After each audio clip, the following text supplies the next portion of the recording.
ये कानून अभी भी लागू है।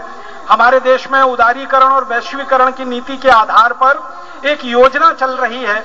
उस योजना का नाम है स्पेशल इकोनॉमिक जोन, विशेष आर्थिक क्षेत्र। इस योजना के आधार पर हजारों हेक्टेयर जमीन, लाखों एकड़ जमीन किसानों से छीनी जा रही है और बड़ी बड़ी कंपनियों को बेची जा रही है और उन कंपनियों को यह अधिकार दिया जा रहा है कि वो खेती वाली जमीन को औद्योगिक जमीन बनाकर दोबारा से बेच सकें। तो किसानों से जब जमीन छीनी जाती है तो उसका भाव होता है 5,000 रुपए बीघा, 10,000 रुपए बीघा, 50,000 रुपए एकड़, 1 लाख रुपए एकड़। और जब वो जमीन कंपनियों के हाथ में चली जाती है तो उसी जमीन का भाव हो जाता है 1 लाख रुपए बीघा, 2 लाख रुपए बीघा, कभी 50 लाख रुपए एकड़, कभी 1 करोड़ रुपए एकड़। हमारे देश में किसानों से जमीनें छीनकर कौड़ी के भाव में कंपनियों को बहुत कीमत पर बेच देना और बीच का कमीशन खा जाना, ये सरकारों ने एक अपना नए तरह का धंधा बना लिया है। और इस कानून की आड़ में हिंदुस्तान के, हमारे भारत के लाखों करोड़ों किसानों का शोषण हो रहा है। आप कभी जाइए, दिल्ली के नजदीक में एक गांव है जिसका नाम है गुड़गांव। ये गुड़गांव अभी थोड़े दिन पहले ऐसा बना, इसके पहले ये ऐसा नहीं था। गुड़गांव की सारी जमीन हरियाणा के किसानों से ली गई और हरियाणा के किसानों को ये लालच दिया गया कि बहुत पैसे मिल रहे हैं, जमीन अपनी बेच दो। कुछ किसानों ने धोखे में आकर जमीन बेच दी, पैसे ले लिए। उन पैसों से उन्होंने कोठियां बना ली, गाड़ियां खरीद ली। अब वो कोठियां और गाड़ियां दोनों एक दूसरे के आमने सामने खड़ी रहती हैं। ना गाड़ियों में डीजल है, ना पेट्रोल है जो वो चला सके, और ना उन कोठियों में रहने के लिए पैसे चाहिए जेब में, वो पैसे नहीं है। क्योंकि पहले खेती होती थी तो लगातार आमदनी होती थी। अब जमीन एक बार बेच दी किसानों ने तो आमदनी तो एक बार आई और खर्चा तो सारा कोठी बनाने में और कार खड़ी करने में चला गया। अब जो किसान कभी गुड़गांव में जमीन के मालिक थे, जमींदार थे, आज मुझे बहुत दुख और अफसोस से कहना पड़ रहा है कि गुड़गांव की कोठियों में वो किसान अब दूध बेचने का काम करते हैं, सब्जियां बेचने का काम करते हैं, इस्त्री करने का काम करते हैं, लोगों के कपड़े धोने का काम करते हैं और उनके घरों की मां बहन बेटियां उन कोठी वालों के घरों में बर्तन साफ करने का काम करती हैं, झाड़ू लगाने का काम करती हैं, घर में पोछा लगाने का काम करती हैं। आज से 20 साल पहले गुड़गांव के जो किसान जमींदार थे वो जमीन बेचने के बाद अब 2 कौड़ी के नहीं रह गए हैं, क्योंकि उनकी इज्जत भी चली गई है, आबरू भी चली गई है। जमीन जब चली जाती है तो सब कुछ चला जाता है। धरती जब चली जाती है तो कुछ भी नहीं बचता है, ना इज्जत बचती है, ना आबरू बचती है, ना पैसा बचता है, ना सम्मान बचता है, ना संसाधन बचते हैं। हमारे देश में गुड़गांव की कहानी बहुत सारे किसानों की है जिन्होंने इस भूमि अधिग्रहण कानून के तहत जमीनें या तो बेची हैं या जिनकी जमीनें सरकारों ने छीन ली हैं। वो सब किसानों की दुर्दशा इस देश में हो रही है। मैं थोड़े दिन से इस कानून के विषय में थोड़ा अभ्यास करने की कोशिश करता रहता हूं। अभी थोड़े दिन से मुझे एक जानकारी मिली कि हमारे देश का जो राष्ट्रपति भवन है, हमारे देश की जो संसद बनी हुई है, ये किसानों की जमीन पर बनी हुई है। जहां पर राष्ट्रपति भवन है, जहां पर संसद है, यहां पर एक गांव हुआ करता था। उस गांव का नाम था मालचा। ये मालचा गांव हरियाणा राज्य के अधीन आया करता था। इस मालचा गांव के किसानों को अंग्रेजों की सरकार ने डराकर धमकाकर जमीनें छीनी थी। पहले हरियाणा राज्य नहीं था, वो पंजाब के अधीन था। तो पंजाब के अधीन ये राज्य गांव था मालचा। बाद में ये हरियाणा में आया आजादी के बाद।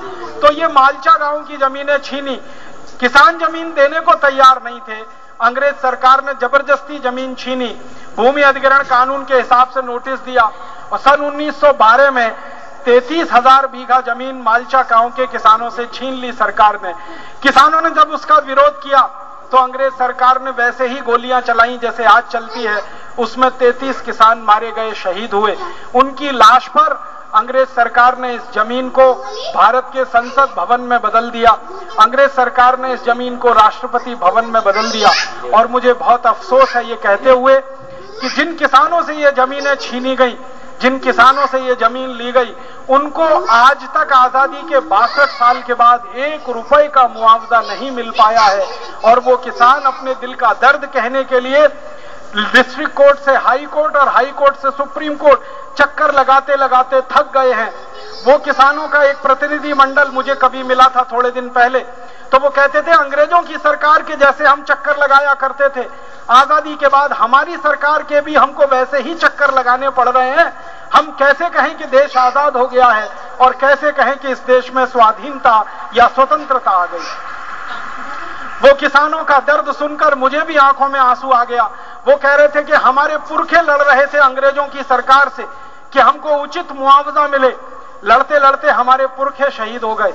अब हम लड़ रहे हैं भारत सरकार से कि हमको उचित मुआवजा मिले, हो सकता है हम भी मारे जाएं, हमारी आने वाली पीढ़ी लड़ेगी फिर भारत सरकार से इसी बात के लिए कि उनको उचित मुआवजा मिले।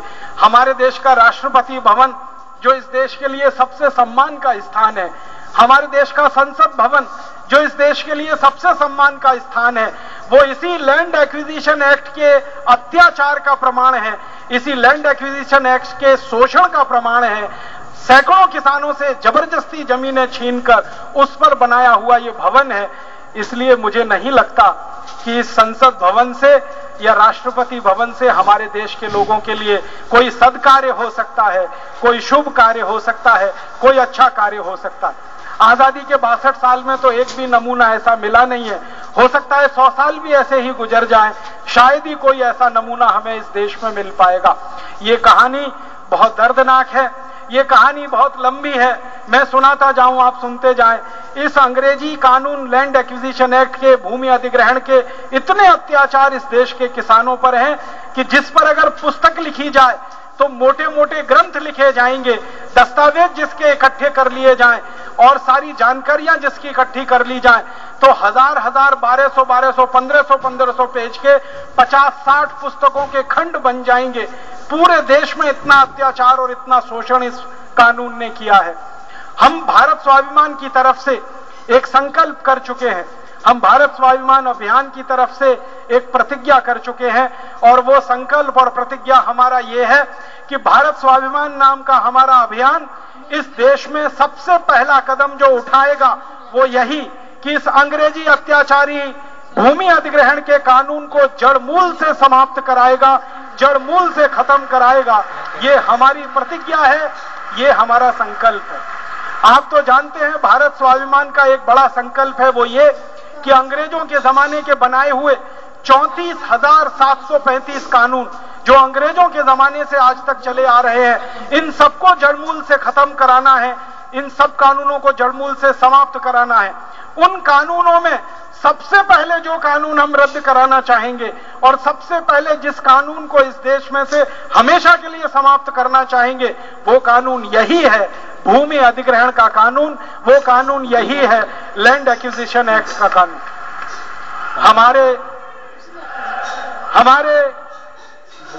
हमारे भारत देश के किसानों को सबसे ज्यादा मदद अगर कोई करेगा, हमारे भारत देश के किसानों की सबसे ज्यादा कोई सहायता अगर करेगा तो ये भारत स्वाभिमान अभियान ही करेगा, जो इस अंग्रेजी अत्याचारी विनाशकारी शोषण वाले कानून को रद्द करवाएगा।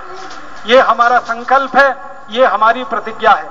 आप सभी भारत स्वाभिमान के जिम्मेदार सैनिक हैं, आप सभी भारत स्वाभिमान के जिम्मेदार सेनानी हैं। आपके सामने मैं ये विनम्रता पूर्वक निवेदन कर रहा हूं वो ये कि आप में से जो भी भाई बहन गांव के रहने वाले हैं, जो भी भाई बहन गांव के नजदीक के शहरों के रहने वाले हैं, जिनको हम तहसील कहते हैं, कस्बा कहते हैं, उन सबकी ये सबसे बड़ी जिम्मेदारी है कि वो गांव के किसानों के बीच में यहां से लौटने के बाद तुरंत जाना शुरू करें और किसानों को इस बात के लिए संगठित करना शुरू करें कि आओ हम सब मिलें, भारत स्वाभिमान के झंडे के नीचे इकट्ठे हों, सारे किसान संगठन, सारे किसानों के आंदोलन, सारे किसानों के हितैषी, सारे किसानों के शुभेच्छक, जो भी किसानों के मित्र हैं, हमदर्द हैं, संगठन हो, व्यक्ति हो, संस्थाएं हो, वो सब मिलकर हमारे भारत स्वाभिमान के झंडे के नीचे आए और अपनी ताकत इतनी बड़ी कर दें कि आज नहीं तो कल और जल्दी से जल्दी हमारी सरकार को ये भूमि अधिग्रहण का कानून रद्द करना पड़े और इसको हमारे देश के जड़मूल में से सफाया करना पड़े।